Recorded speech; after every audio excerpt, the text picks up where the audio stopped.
Hello everyone, welcome back to my YouTube channel সাথী অফিসিয়ালে। তো আজকে সন্ধ্যাবেলায় বেরিয়ে পড়েছিলাম, যেহেতু কালকে নীলের উপোস করবো বলে।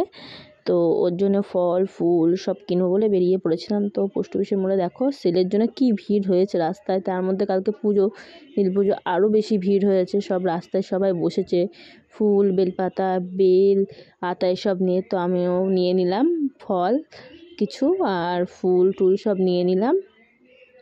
তো সেইগুলো নিয়ে এবার রাস্তায় একটু দাঁড়িয়েছিলাম, দেখছিলাম এত ভিড়। তো দাঁড়িয়ে থাকতে থাকতে দেখলাম কিছু মানুষ সব নিয়ে যাচ্ছে বাবার মাথায় কালকে জল ঢালবে বলে। তো দেখেও খুব ভালো লাগে এই ফিলিংসটা, সেই শিবনিবাসের মতন পুরো ফিলিংসটা আসে, শিবনিবাসে যাওয়ার মুহূর্তর মতন পুরো। তো সব করা হয়ে যাওয়ার পরে এসব দেখে টেকে নিয়ে তারপরে মিষ্টির দোকানে চলে গেলাম। তো মিষ্টি নিতে সেখানেও প্রচণ্ড ভিড়, লাইন দিয়ে দাঁড়ানোর মতন অবস্থা। তো মিষ্টি আর দই নিয়ে নিলাম। তো দই মিষ্টি নিয়ে নিয়ে এবার বাড়ি যাব। তো আমার ব্লগটা তোমাদের কেমন লাগলো, ব্লগটা খুব ছোট করে বানালাম। তো ব্লগটা কেমন লাগলো সবাই কমেন্ট করে জানিও। আজকে ব্লগটা এইটুকু, দেখা হচ্ছে নেক্সট ব্লগে।